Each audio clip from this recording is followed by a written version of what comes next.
What is up, everybody? Today, I am stoked to bring you Jodi Krangle. She has been a voice actor since 2007, has worked with clients from major brands all around the world, including Dell, BBVA, and Kraft. She's also a singer. In 2015, she put out her own album of jazz, blues, and traditional tunes. You can find that at jodikranglemusic.com. Over the years and doing what she does, she's learned a lot about how sound and how it influences people. Her podcast on the subject is also called Audio Branding, the Hidden Gem of Marketing. I love that title. For more information on the podcast, visit audiobrandingpodcast.com. And for more information on Jodi, visit voiceoversandvocals.com. Also, Jodi is a sci-fi fantasy media geek and plays Dungeons and Dragons and other role-play games. I want to throw that out there because I love that. We were just talking about it before we started here. I'm a board game geek myself. We have game nights with friends, and it's a ton of fun. But Jodi, go ahead and say hey there to all the listeners. Hey there, everyone. Thanks for having me on here, Matt. I'm so excited. So far, just the 2 minutes we've been talking in the pre-session, it's been a ton of fun. Lots of laughs. Yeah. So I want to go ahead. Oh, absolutely. Absolutely. So I'm going to go ahead and kick us off here. We talked about this in the pre-interview. I have Podex. And for anybody who's first-time listener, Podex is a deck of random questions, not specific to any industry. I randomly draw one. I don't know what question we're going to get. I'll shuffle them up here. But I don't know what question we're going to get. It kind of starts it off with a little suspense because we could get a really fun question or a really awkward question. I don't know. But if you like Podex, if you are a content creator and you want some cool questions, ideas, go to over here on my shoulder.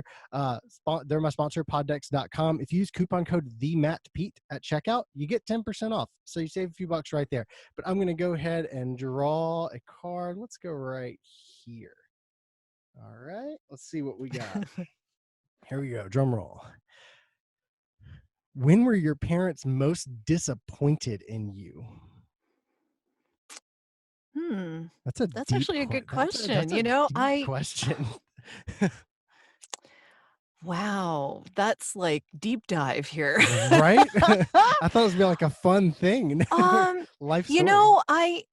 Okay. I don't know if they were disappointed, but I was bullied a little when I was a kid, and I used to have to go to overnight summer camp. And never enjoyed it and never had a good time and was always the butt of everyone's bullying. And I think my sister was always really good with it and was a great sociable person who fit right in, and I never did. And I think that kind of disappointed them. I don't think they ever would have told me face to face because you know what you tell a kid who's being bullied, right? True. You can't say it's their fault. I mean, but I imagine, I mean, it's not, but I imagine as a parent, you are disappointed that your kid doesn't fit in better. I get that. That's about all I could say to that. I totally get that. And, I think if I had to answer it, I would probably say, my dad is like a hard worker. Like he has a business where he cuts grass and, does landscaping and all that kind of stuff. He's out in the sun all day. And I think, again, my parents are going to tell me they're disappointed in me. I just think it comes across in little ways. Like the fact that I went to school for graphic design, I hate being out in the heat. So like, I avoid it like the plague. I would much rather be inside on the computer working on something. But I think it probably comes through a little bit there because my family, it's been, you get outside and you work hard. That's what you do. So I think if I had to answer, that's probably where it would go. But like, kind of like you, it's not like a spoken thing. All right. It's just this unheard, sort of thing in the background. But I mean, it's long gone now, but.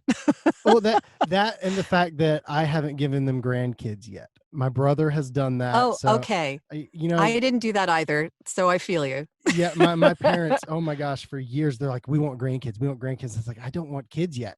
Me and my wife are traveling too much and we have, too much other irresponsibilities.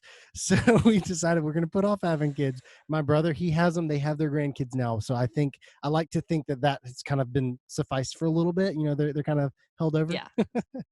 They've been satisfied. Yeah, I've been married 30 years now, so I don't think my parents are expecting any children right now. No, my sister I have a nephew. So Okay, yep. they do have a grandson, so Yep, they see that like works, yep. you, they're not totally bereft. Yep, yep. Oh, man, this is fun. Alright, Jodi, so Mhm. what would you consider your marketing specialty? Well, I deal a lot with audio branding in that I am a very small part of that as a voice actor. So when people want to brand the sound of their company or product or service or whatever, they tend to think in terms of visuals a lot more than they do in terms of audio. And the voice that they choose to use for their product or service when they're advertising, when they're marketing, when they're putting anything out there on their website, etc., is pretty important. And it needs to match their view of what they feel their brand voice is. And when I say brand voice, I don't mean that in like voice specifically. I mean the overall picture of who they are in general, which includes audio and visual and everything in between. So I think it's just I like to say that it's something that because it's the hidden gem of marketing, it's something that a lot of people don't give a lot of consideration to. And I like to promote the idea that maybe it's something that shouldn't quite be an afterthought.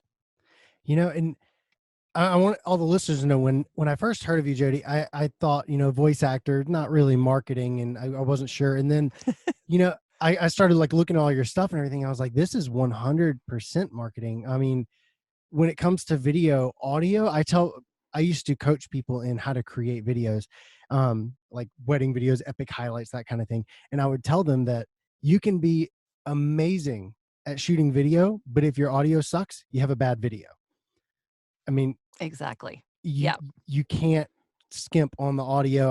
I have a course right now I'm actually creating called The Secrets of Video Marketing to show business owners Mhm. how to create, simple videos to get their content out there to make more sales. And part of it's audio. Like you have to have good audio. And like you said, that branding. I mean, I follow Gary Vaynerchuk, and he talks Mhm. about having he has his little logo, his signature, Yes. and Yeah. it has like this little sound bite to it. And he talked about that in one of his episodes. I have that now. Whenever I put out videos for my podcast, my channel, I have a little signature thing that comes up there. It makes a little sound that I created. I downloaded some sounds and uniquely created it. Mhm. And it's audio branding. That is marketing. When people hear that, they're going to think of my channel. So I Yep. mean, I'm stoked to have you on. And I didn't realize at the time that you had a podcast either about marketing. So I mean, 100%. I mean, and like we were talking before, your audio quality is so far probably better than mine for everybody listening at home, which being a voice actor, it's understood. Well, I'm in a 5x4 sound-treated booth with a Sennheiser 416 mic. So, not a cheap mic, not a cheap booth. I So, yeah, but that's yeah. what I make a living at, so it makes sense that I would do this kind of thing for clients because that's what they expect. They want really good, pristine audio. Oh yeah, see, and I'm in a oh gosh, probably like 8x6 room, but it's the back Mhm. of my RV because we travel full time in an R. We live Yep. full time in an Mhm. RV, so it's not as soundproof, and I'm using a No, $90 mic. I will say soundproofing is different from sound treating. And the reason I make that distinction is because if you want to really soundproof something, Uh-huh. you have to spend a lot of money. And I mean a lot of money because you need like 6 feet of concrete around you. Like it's, there's just no real way unless you're going to spend $10,000 on a separate Whoa. booth that is like hermetically sealed. Like, Yeah. unless you're gonna do that kind of thing, and there are some people who sell these kinds of booths, they do exist, but they're very expensive, and doing it yourself is super expensive. Mhm. Sound treating is a lot better and a lot easier for most people to accomplish because you don't need to spend a lot of money on that. All you really need are soft surfaces around you. Okay. So you don't sound boxy, and the sound around is enclosed so that you sound more, you don't hear your surroundings. You don't have room tone around you. So Gotcha. if you talked into a corner that you had sound treated with some foam or some moving blankets or something like that, you put some moving blankets behind you, maybe on one of those portable wardrobe things, Mhm. you would sound a lot. You'd sound really good, Huh. and you wouldn't need to spend a whole lot of money on that. You don't need soundproofing, or sorry, Yeah. you don't need soundproofing. You need sound treating. I'll have to look into that because that could probably improve my quality a good bit here. It totally could, and you could totally do it in your RV. But, like, I am not this booth 5 by 4, yeah, it does block out some sound because the walls are pretty thick. Like, Yeah. they're sound treated and the walls are thick. But at the same time, if a big truck goes by or a airplane goes by overhead or someone starts mowing their lawn, I stop, I wait for it to stop, and then I record again. I mean, these things happen, right? No one's perfect and no environment is perfect.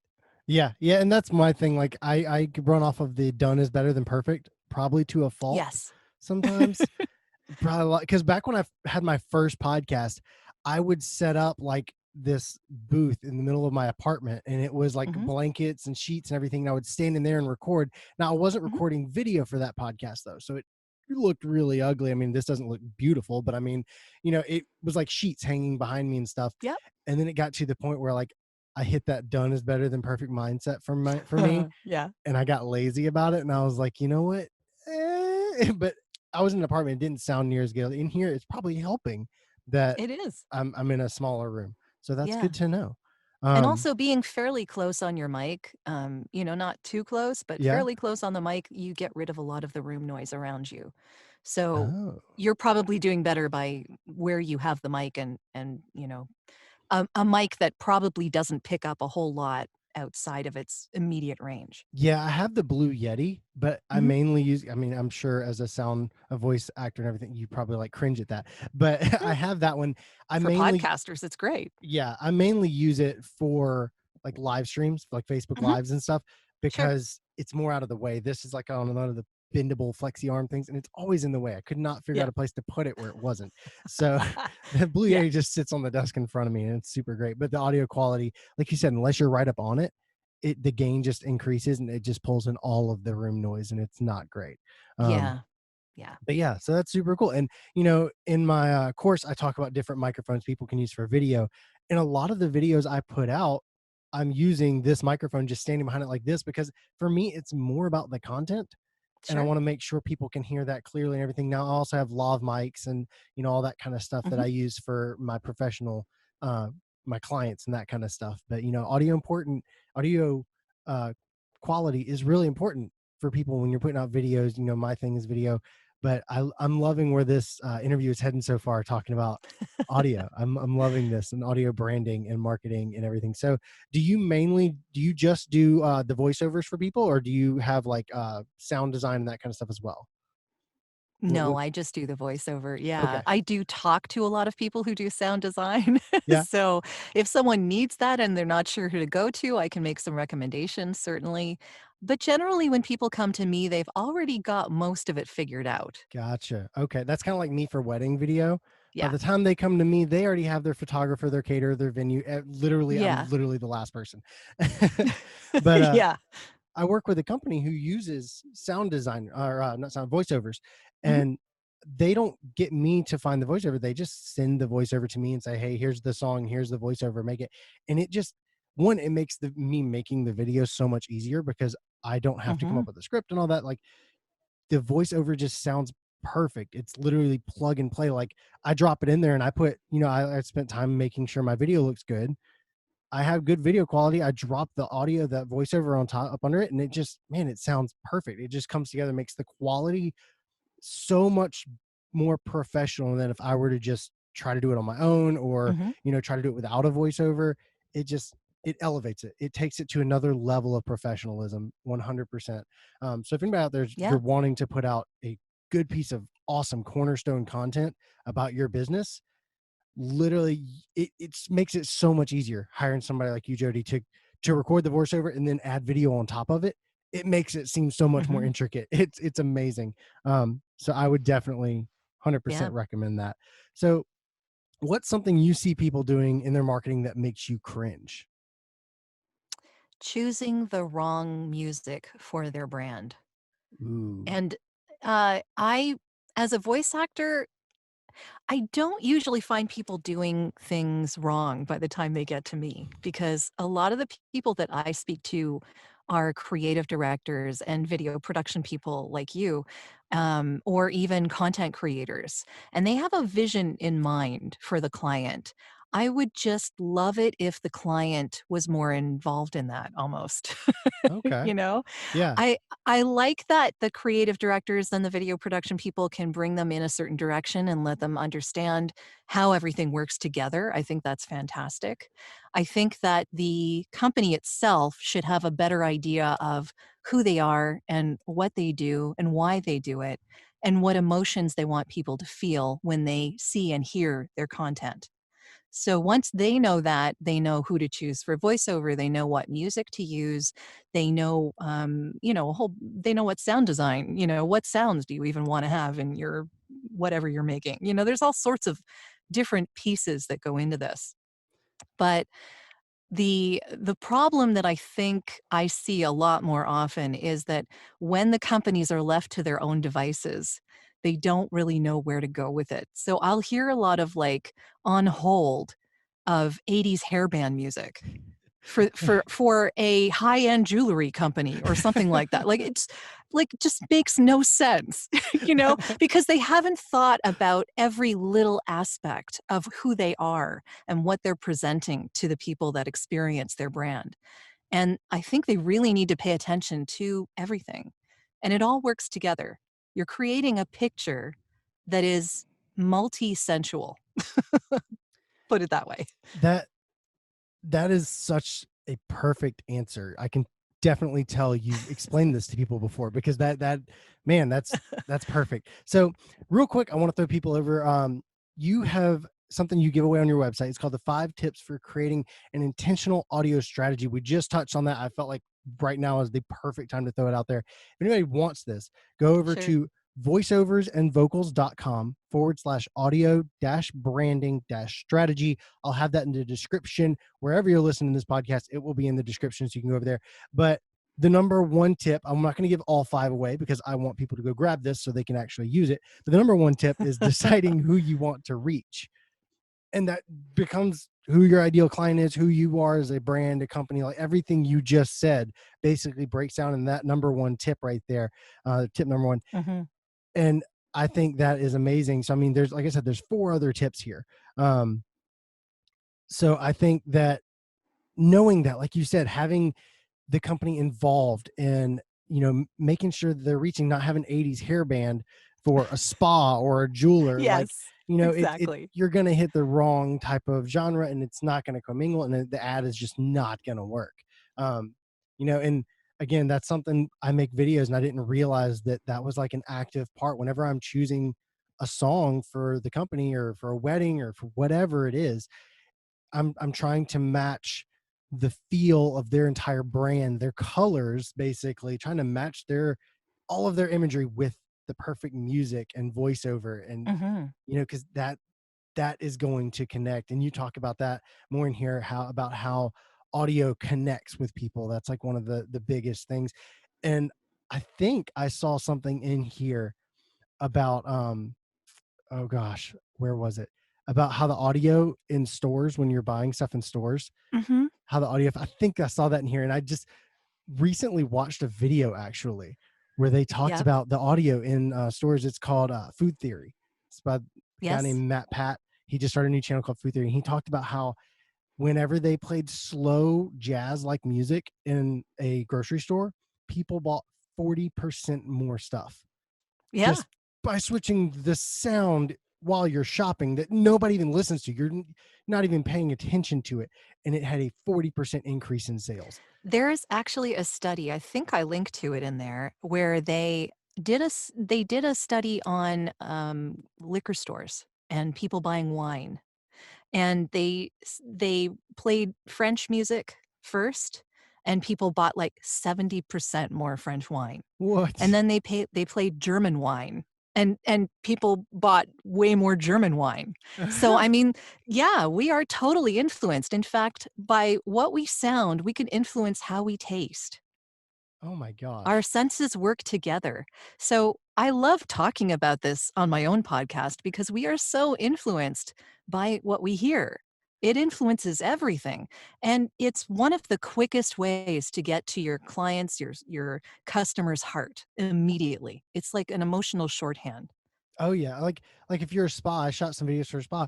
If you're a spa and you have some, nice, peaceful, relaxing, relevant music, like people are just going to go straight to that place of relaxation, and they're gonna be like, man, I want that. I, Mhm, I want to be relaxed. And like, I guess recently I've just discovered how powerful it actually is. Before, for me, it was just, I want to match it up. I want to make it sound good. Now it's like, this is a sure. really powerful decision. Cause I mean, and honestly, the way, I mean, in there you talk about how fast it acts on a person's psyche whenever they start hearing music, Mhm, how quick that reaction is. For me, when I'm making videos, usually there's about a half a second there, 12 frames for me, of when the music's fading in before I fade that video clip in. Typically, now it can change mhm. based on the song and everything, but typically I like to have that, the intro, and that 100% sets the tone for that clip. They're even in a half second that their brain is going to make a choice whether or not it wants to watch whatever about to be shown based on that song. It totally makes a huge difference, and even pay attention to the music that public speakers put on before they come on the stage. Mm, If you listen to the video and the music behind that video, when they are about to go on stage, it gets people prepped for who they are. So okay. people need to pay attention to this kind of thing. This Oh, is important, absolutely. This is and huge. yeah, and sound and smell are actually our 2 most powerful senses. And one of the other things that I talk about in my podcast is that you can time travel with your hearing, because if you hear something that reminds you of your childhood, you're immediately back there. It's not That's so it's true. it's visceral. It's not, remembering. It's you're there. I actually, the guy that I spoke with this about, and he was the one who mentioned it, is a guy named John McClane, and every time I mention that name, everyone always laughs. We're not talking Die Hard here. Yeah. But yeah, he's a sound designer in Nevada, and he works on the casino industry making wind sounds for slot machines. So he does that, but he also does movie sound design and all sorts of other sound design, and he teaches a course at UNLV on film and music. And the idea that you can change the entire tone of a film or like a preview by just changing the music. He actually showed me a video of, I don't know if you remember seeing this film, but it was Christopher Robin. I haven't seen that one yet. I saw it came when it Uh, came out. I never watched it though. What are you yeah, talking well, about? I actually didn't see it either, but I did see the trailer, and Mhm. there was someone who took that trailer and made it from, like, a happy, sort of kids, sort of nostalgic adult kinda thing, turned it into a horror movie Oh man. with, like, Winnie the Pooh stalking Christopher Walken. Christopher Oh my Robin, right? gosh. Like, but it was just it was like a slightly different change of the video and different music. You It's know, really all it was. I've seen people do that on YouTube. Like I saw one where they took clips from The Office Mhm, because I love The Office. They took clips from that and made it look like a trailer for like a horror movie, like you said.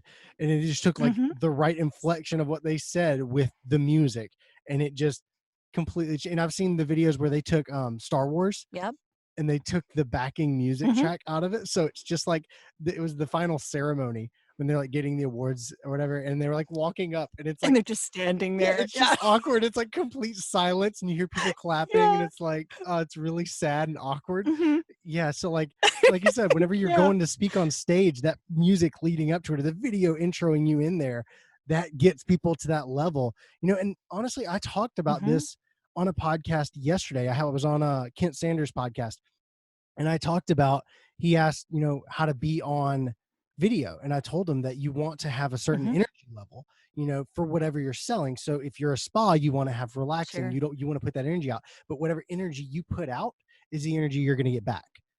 So if you come up there and you act all boring, and I told me and my brother were watching a video the other day. This guy has a YouTube channel with the most interesting titles and videos, and he finds a way to make it so boring that it puts me to sleep every time I turn it on. Oh no. Like, I subscribed to it and I was like, this is really cool, like a lot of cool videos. I clicked on like 2 or 3 of them. I was like, this is bad. Like, it put me to sleep every time. And it's like, if you don't put out that energy, you could take something super interesting and just put people to sleep with it. So, I mean, you got to have that energy. And again, like you said, it's got to match the brand and your target audience and everything. You don't want to come out with 80s hair band, super pumped up, jumping up on stage to talk about the next hot rock treatment at your spa, because it's not. Yeah, maybe not. So yeah, I It's love also that. about trust. Yeah, absolutely. Yeah, it's Absolutely. about trust too. Yeah, because if you are putting out two different signals, then they don't go together, and people I've mentioned this before, I think people won't trust you and they won't know why. It's almost subconscious. And I mean, honestly, I think it can even go like you said, it can make you time travel. For me, like, thinking of like all the ads you see in TV and on Facebook and everything, like, Mhm. if you know your target audience is somebody who loves the outdoors and traveling, having that sound design at the beginning of something simple with like a babbling brook kind of thing, and maybe a waterfall, or just that peaceful outside, that sound is gonna just like, for me, kayaking on at the Grand Tetons, super Mhm. peaceful. I want to be there every day. So just like if somebody were selling me something and saw an ad of that and just take me back there with that sound design, man, Yeah, I could hear the paddle, like, going out in and out of the water, I would like, order just that sound. I would order that kayak tomorrow. And I Yeah. and I'm in South Carolina currently. Oh Yep. man. All right. So if you were to start marketing today and you only had $1,000 in your budget, how would you spend that to get some more clients? That is a good question. Honestly, I would probably start a podcast. I love that answer. It's been a long time coming for me because I didn't really start wanting to do this, honestly. I only started the audio branding podcast in November of last year, so it Okay. hasn't been that long, but I will say that I've been doing voiceover for a long time, but this is kind of the podcast is one of those things that just kind of sits out there and it markets for me. You You know, know, it's just there and people can consume it as they want, when they want, and it gets information out there that I feel they should know, and it certainly highlights me as a speaker and, whatever needs to happen for that. And I think it actually works really well. And podcasting is becoming such a huge thing now. it really, really is. Like I said, one of my clients is Podcast Movement. I shoot their Yep. videos and stuff. I was actually reading an email right before I got on the call with you, talking about another video they need. But I mean, podcasting, it's amazing. Just the connections you make. Like, Mhm. I wouldn't be having this conversation with you today if it weren't for podcast. And I had that old podcast, the Finding Creative Success. It was about interviewing successful photographers and videographers. It's still up. I haven't updated it. I haven't added anything. I pay Mhm. $5 a month, I think, to Libsyn, the host, to keep it in iTunes and Spotify and everywhere. Because about a year after I closed it, I went and I was like, well, is anybody listening to it? I logged into my host, and there are people still listening to that podcast. Every now and again, I'll get a like on Facebook. And it's like, Yeah. I literally have shut it down completely. I don't do anything with it.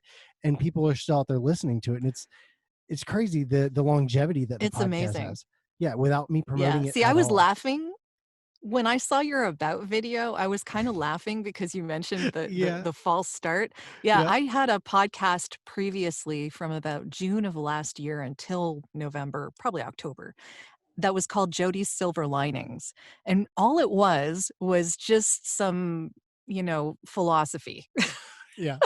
Because, I've lived some life and I had some opinions on things, and it was self-care for creatives is what it was. Okay. So it was just kind of about living in the moment and being okay with actually taking a break and, not being too hard on yourself and imposter syndrome and all of these kinds of things that all creatives deal with. But it Yep. was pretty general and I enjoyed it, but people started asking me to be a life coach. Oh, wow. And that's not where I wanted my career to go. Yeah. So I mean, the power of podcasts, right? Like, you put Oh, yourself out absolutely. there as an expert in something, or you don't say you're an expert, but the minute you put out a podcast, people assume you are, Yep. and you get asked to do things like that, right? Like, so that's the power of podcasting. I didn't seek out that kind of thing. I have no intention of doing that, but that podcast led people to believe that I would.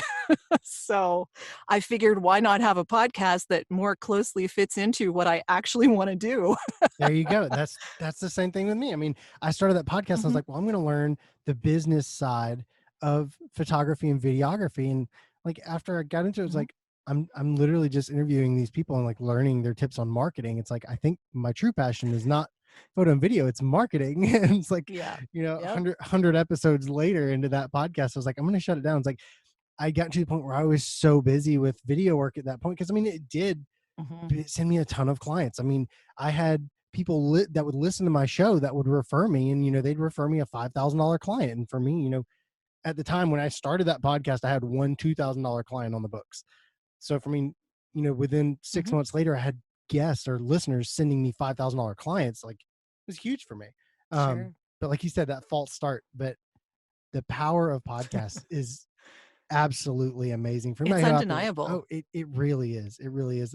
Just the connections Yeah. alone, but then like you said, the longevity of the marketing for yourself, it gets you, to what you want to do. And anybody can start a podcast. I mean, it's not, there's some Mhm. technical know-how, but I mean, a lot of it's stuff like once you've done it once, you don't have to do it again kind of thing. Like setting up your host and making Yeah, and sure I all mean, that I stuff already gets approved. had Yeah. Yeah. I mean, you already yeah, figured that out. So I mean, and I like, had all the equipment. yeah, right. you're This you're is a already no-brainer you're here, yeah. already in the booth. You might as well just record an extra Yeah. segment of something.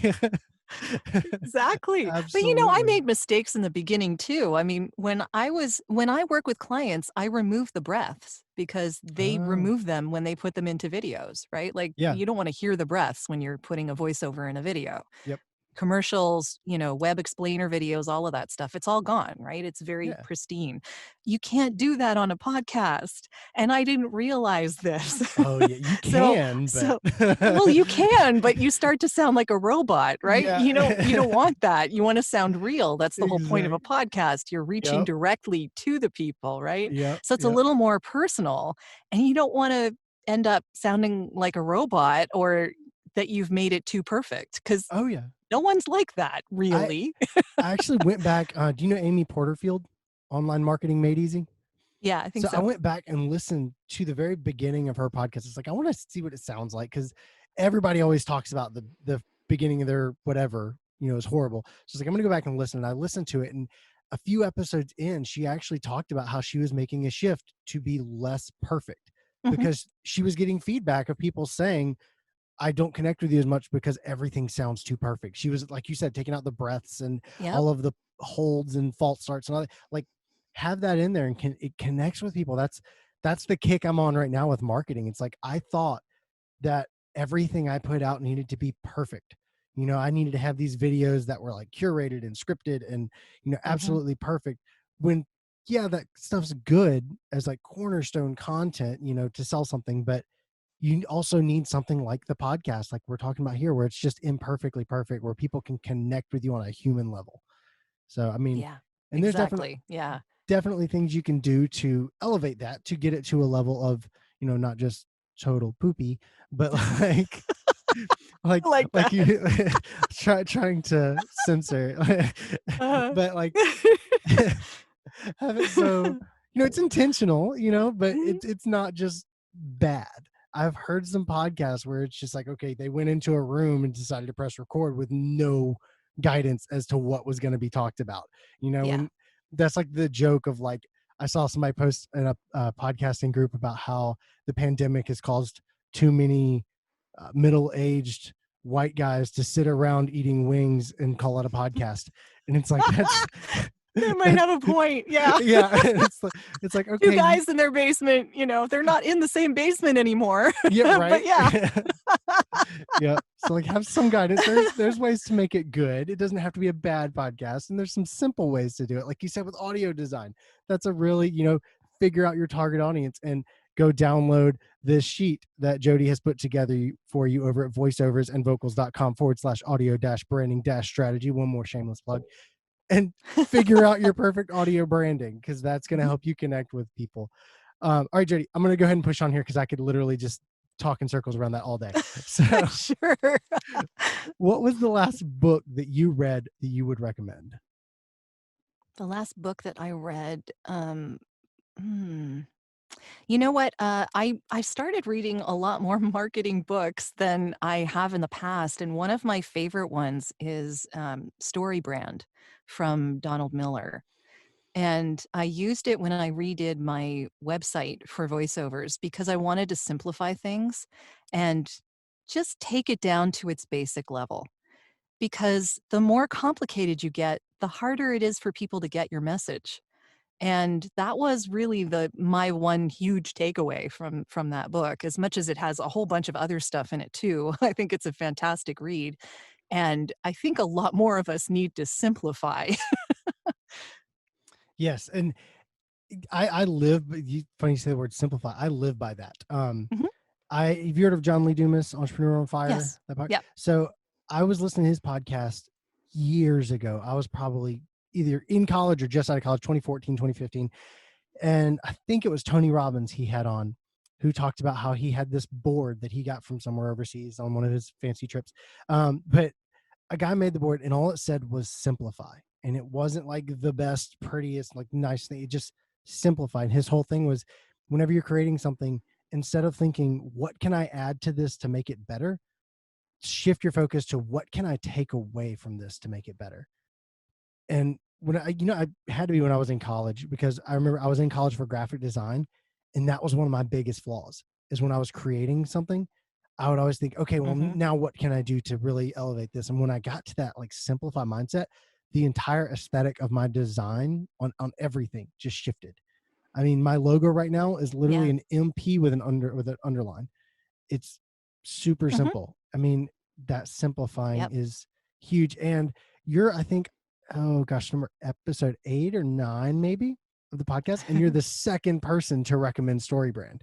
So I Really? now, Okay. yeah. So I now have to, You got to read it. legally obligated to go check out that book. So I just started reading It Atomic really Habits. is great. Yeah. Oh yeah, I just started reading Atomic Yeah. Habits because the same exact thing. That's a good the one last too. person I had on had Atomic Habits, and I was like, well, second person, I have to go read it now. So I'm gonna have to go check out Yeah. Story Brand, because I feel like obviously there's something in there that can help me. So that's cool. Once everybody Well, out there a lot looking, of this, yeah, a lot of this, even the audio brand message is reaching directly into your heart and getting there quickly and simply. yes, And the whole simplify message that Story Brand sort of brings you to is that as humans, psychologically, if you have too many things to process at once, you can't remember anything.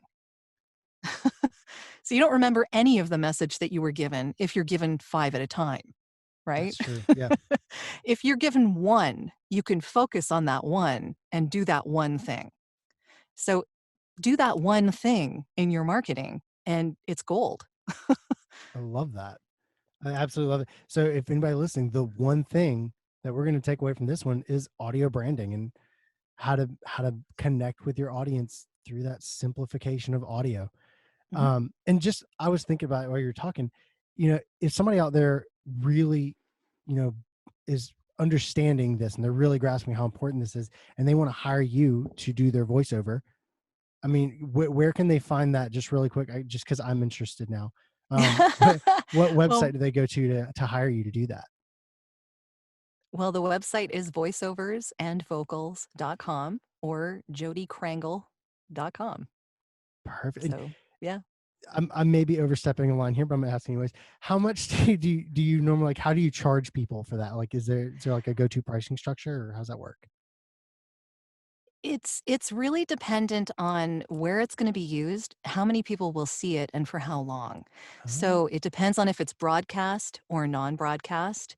I consider paid placement online to be broadcast okay. because it's ad space. It's Mhm. buying ad space, making them money, Yeah, right? absolutely. Absolutely. So that's kind of the criteria. It's a lot like music licensing. So really what's happening is they're licensing my voice for a certain amount of time to promote their product as part of their audio branding. Okay. Good to know. Same kind of deal like you would license a piece of music. Yeah, so on average, I'm just trying to get a feel for personal reasons. As to, on average, what does the average client pay you to do a voiceover? I know there's a lot of factors that go into that, but There but are a lot of factors, yeah. because I do video, Um it's very similar. It's a whole spectrum. Yeah, when I work with video people, generally they're making commercials, which have a broader spectrum and are probably more expensive than the number that I'm gonna give you. But when I'm talking about web explainer videos or videos that sit on their website and are like brand anthem videos, you know, the whole, Yeah. "Here's who we are and we're proud" kinda deal, I do a lot of those, by the way. Um, that kind of thing usually starts around $400. Okay. So it's not cheap, but it's designed to be a part of that audio brand and to get very quickly to a person listening to let them understand who you are.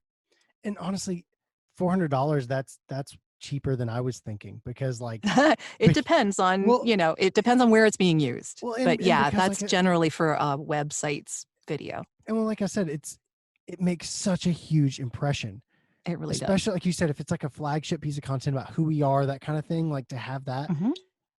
to just have that audio, that voiceover in there, like it's like, wow, this is a really well done video. And you don't even have to have good video quality. You can shoot something on a cell phone and then add that voiceover Mhm. to it, and it's going to elevate the quality of that video. And that person, whoever's making it, doesn't have to do any extra work. They literally give you the money and make their video better, basically.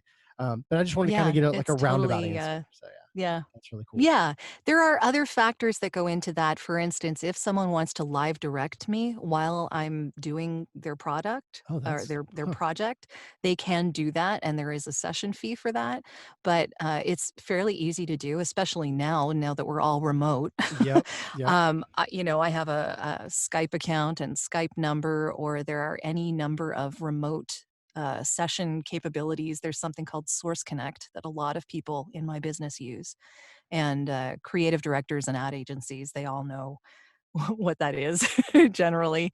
But all sorts of ways to do this remotely. So I can record it on my own and give them, 2 or 3 takes, depending on how large the script is.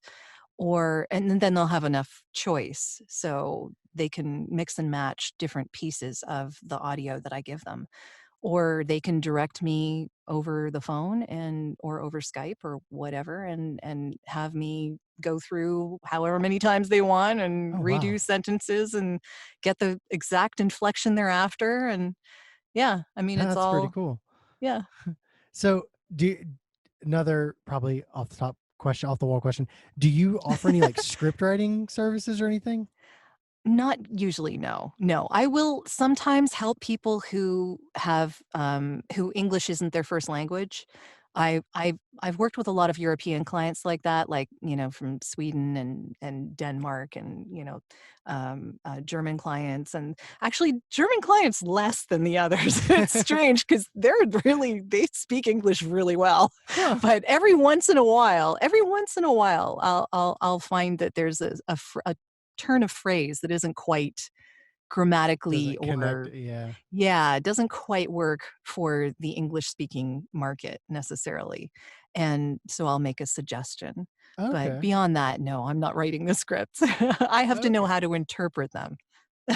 Gotcha. That makes total sense. So, and one reason I wanted to ask is because I use a thing called funnel scripts. Have you ever heard of that? No. So it's by this guy, Jim Edwards. He wrote a book. It's behind me over there. It's called Mhm. Copywriting Secrets, and he does all this copywriting stuff. But he has things in there called video sales letters. Um, and Oh, they cool. literally, like, you answer questions, like it'll ask you like your target audience's biggest fear. So it goes back to the thing you created, knowing your audience, knowing who you are. You answer the questions and it creates the video Mhm. script for you. um, so I always tell people about that. If anybody wants to check it out, mattpeet.com/, I believe it's scripts. Here, I'll check it out real quick. Mhm. /funnel scripts. That'll take you to his page. Um, but sending that over to you, I'm going to add you at right now. I have a course called Secrets to Video Marketing I'm creating. I'm going to add a link to your services over there because I think, I have a section in there where I talk about audio and everything. I'm going to forward that along to you because I think that if anybody's making that cornerstone Sure, I content like appreciate we it. talked about, that would be absolutely amazing. We could even Mhm. have you on there if you want to have you in there talking about the importance of it as well. But we'll talk about that afterwards. I'm getting ahead of myself. Sure. so, so Jodi, tell me a story of Mhm. your biggest marketing mistake, a time where you wasted either a lot of time or money trying something that just didn't work.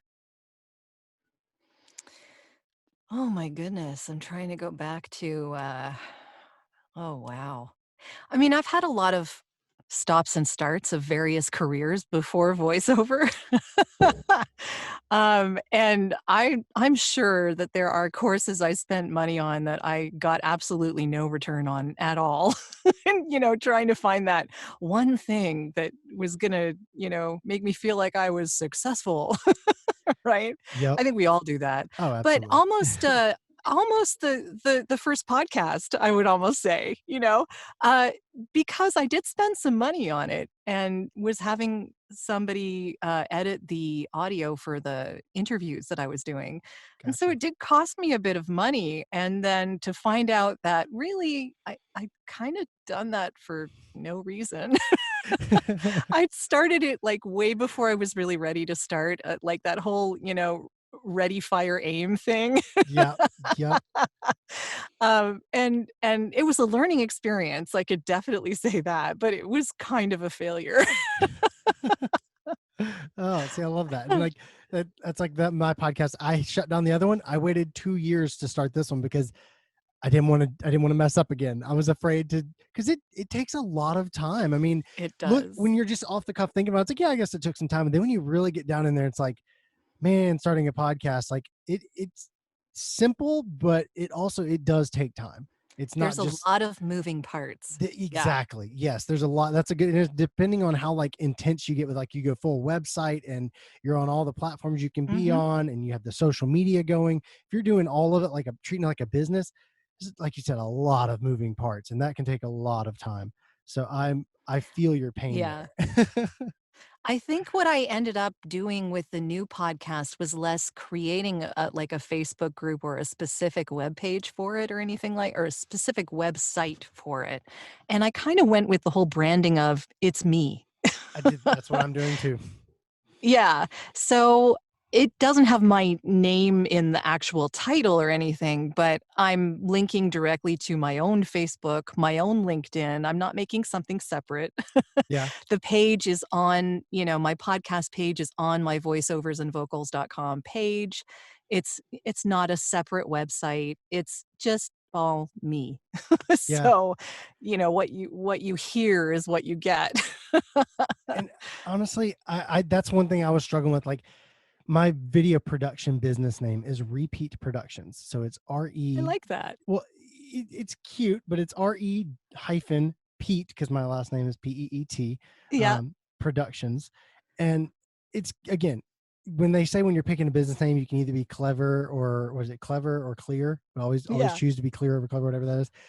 I chose to go full on clever with that. And anytime I'm describing my business, like, oh, you can email me. And then my email address, Matt at Repeat Productions, like it's a mile long for one. And then I have to sit there and spell it out. It's REPEET, two E's in the middle, not EAT. It's PET, and then productions with an Yeah. S at the, oh my gosh, it was a horrible, horrible mistake. So when I came up with this podcast, I was like, you know what? I'm going to be as clear as possible. The Matt Pete Mhm. Marketing Podcast. It's a podcast about marketing from Matt, like that.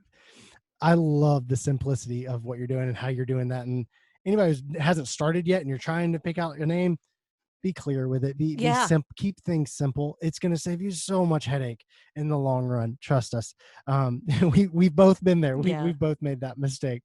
All right. So, do you have any other Made the marketers? mistake. Yeah. Yeah. So, do you have any marketers that you follow for inspiration? Sam Horn is another one Okay. that I pay attention to, and she has a really interesting way with words, and she kind of helps other people have a way with words, which I like a Huh. lot. So she's a really interesting marketer as well. In that I read a book of hers, and I can't remember the name of it now. Um, yeah, I'm trying to recall the The, name of it, and I can't uh, recall it off the top of my head. But again, her book I read around the same time that I read Storybrand, and so a lot of what she said as far as writing is concerned, and how you reach your audience best that way, influenced a lot of how I wrote the text on my website. okay. So I enjoy her stuff a lot, and Seth Godin, of course. I Yeah. mean, Everybody. who Yeah. I doesn't love. love Seth Godin? I mean, Right. come on. Absolutely, absolutely. Yeah, I he's listen to awesome. oh yeah. Purple Cow, that kind of yep. Yes. He writes more than I would think is humanly possible. I don't understand how he does like a blog post a day or something. Yes. I I can't wrap my head They're around doing short, oh, I but would yeah. imagine they'd have to be. Yeah, but he does really he has a really good way with words, and he gets to his point really quickly, and He's that's an art in it and of really and itself. he's so down to earth. Like Yes. anytime I've listened to him on an interview or anything, it's just like if he doesn't know something or doesn't care about something, he'll just tell you. It's not like he's gonna try to make it sound like he's an expert in it. He just I don't Yeah. know. I don't really care about it. Like he's just so down to earth. I think that's one of the reasons I Yeah. love him. He really Yeah. is. So is Sam Horn, is that the intrigue expert? Is that her? Uh, I think it might be, yes. I just typed in Sam Horn on Google. That may or may not be her. I'll definitely make sure Yeah. to link over to the She's pretty correct well one. known, so it Okay. probably is. Okay. Yeah. Okay. All right. Cool. Awesome. Awesome. Yes. So check out Sam Horn and yeah, all those the inspiration. I love having good new people to look at. I'll have to check her out and see maybe I can get her on the podcast as well. Because I love some inspirational marketers. So Sure. what's your favorite marketing tool? Oh my goodness. I was asked this not too long ago, and my response to that is Gmail. Really? Okay. Tell me Yes. why. Tell me why. Seriously. I have G Suite, so I actually Mhm. pay for the whole shebang. And I use Gmail 50 million times a day. Seriously. I have so many folders and stuff of everyone. I can look up any email I've ever exchanged. I can schedule emails to pop up in my inbox whenever I want them to. For me, that is enough. I've tried so many CRMs, Matt. It's unbelievable, so many. And I can't do it. They just get too complicated for me, and I never keep them up. Yeah. So, Gmail, just like, I don't know what I'd do if they canceled it on me. And Seriously, I would be so lost. I've been coming around to Gmail a lot lately too. Like that, they have like a tasks thing in there that you Mhm, can like. They have an app that syncs to your phone, so you can make tasks when you're on your desktop and then open it on your phone. So you have like your to-do list. They have one thing I use to deliver digital content. I just use Google Drive. mhm. Um, the One Funnel Away challenge through ClickFunnels, I took that. That's how they deliver a lot of their content. They upload it on Google Drive and create a button with a shareable link, and that's how you get. Even if you don't have the paid suite, you get I think like 20 gigabytes of free space or something like that. It's amazing. It Yeah, there's it so really much, and is. there are so many apps you can put in it. Oh, I mean, so you many. can you can overload it actually if you're not Yeah, careful. yeah. But there's they have their meeting, they have their, my calendar is in Google because I 'cause I'm not an Apple Yep, person, I'm a yep. PC person, and yeah, so Google is my pretty much everything, and I know that's, like, bad to say, I guess, that I've fallen for the whole, Google rules the world kinda thing, You've bought in. but they kinda do. They I mean, they like you said, they have so many like Google Docs. I've heard of people using Google Docs Yep. to write ebooks and that using that as their lead Yeah. magnet. It's that powerful. So I mean, 100% Google. I love again the simplicity of the answer is just Gmail. Yeah. And I use it. And, if I were to really think about it, that'd probably be pretty high on my list too, because that's my main email account and that's where I have my calendar. And literally when you scheduled this call through Mhm. Calendly, it literally goes and checks my back end calendar, which is a Gmail calendar, to make sure I Mhm. don't have any conflicts with time, and syncs it up. And I don't have to touch it. It literally does it all for me. And it's Yeah. absolutely amazing. It's awesome. I love it. So if anybody's still over there using AOL for their Or Yahoo, please Hotmail, don't. yeah, those are, yeah. I jumped ship from those a long time ago. You come over to Gmail, and it Mhm. it is something, like you said, you've tried so many CRMs. It is a CRM. It It is is. something that they could absolutely charge for. And again, I pay for my video production company. I have the full suite on there. Absolutely charge for the free version if they wanted to, and I would pay for it because it's that powerful.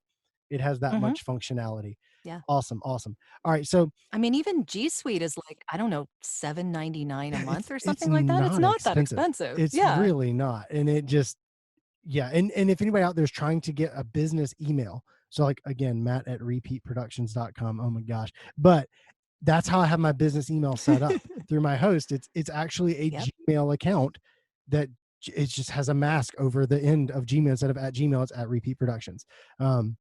Now, again, for Mhm. simplicity's sake, I'm just running the mattpeet@gmail.com right now. That's my email address for this podcast, for all of the stuff I'm doing right now. I just didn't feel like, going through that whole process of setting that up. And I was like, you know what? I'm going to keep it simple. The mattpeet@gmail. I mean, for me, if somebody comes to me and they have either a personal email address, like personalized, or if they have Gmail, for me, I almost see those as equal now, because Gmail is Mm. so powerful. I don't look at them and be like, oh, there's Gmail email account. Now, if somebody comes to me with Hotmail email address, I'm gonna look into them a little further. Just a That's level. probably a good plan. Yeah. They have to have some level of authority to get past using a Hotmail email address. Oh That is man. true. All right, Jodi, if you could go back to when you first started your marketing and give yourself one piece of advice, what would it be? Don't compare yourself to anyone else. Love it. Comparison Just is the do what thief you're of going to joy. do. And that piece of advice rings true, I think, in every industry. Don't compare. I struggle. You could ask my wife right now. I struggle with that so hard. Comparison. Oh man, Oh, yeah. that'll destroy your day. When It I totally mean, will. back when I was in video, there's this guy who followed my podcast and everything, and he started doing video. I had been doing video for 4 years at this point. He's like, "Oh man, you've inspired me to do video." I was like, "That's awesome, man. That's so great." And he goes out and does like his first video, and it's like just as good, if not maybe a little better than mine. And oh man, that hurt. Wow. That hurt. I mean, I was happy for him because, within a year he's like completely out of debt and has a huge business and he's doing amazing things. It's really amazing. But man, that hurt my feelings. That comparison to somebody who didn't even start until they heard my podcast and then they're like better than me. But yeah, that not comparing yourself. It can Yeah, be really hard. it it is something I But still yeah. struggle with. Yep. All right, Jodi, this interview has been absolutely amazing. I want to close out one more time. What's the number one place people should go to follow you and learn more from you? Voiceoversandvocals.com is my website, and at the top left-hand corner, you'll find all of the links to my social media and my YouTube channel and all sorts of stuff. Perfect. And you'll hear all the demos, so you know I actually know what I'm doing. That is important. That is important, yes. Voiceoversandvocals.com. Wherever you're listening, I'll try to have that in the description. People can just click over there. Great. Definitely, everybody go check her stuff out. And whenever you're trying to grow your business, just remember, everybody, that marketing matters. And today, remember, do what you can to simplify your audio, improve that, and you will definitely connect with more people. Jodi, appreciate you being on today's call. And everybody remember, marketing matters.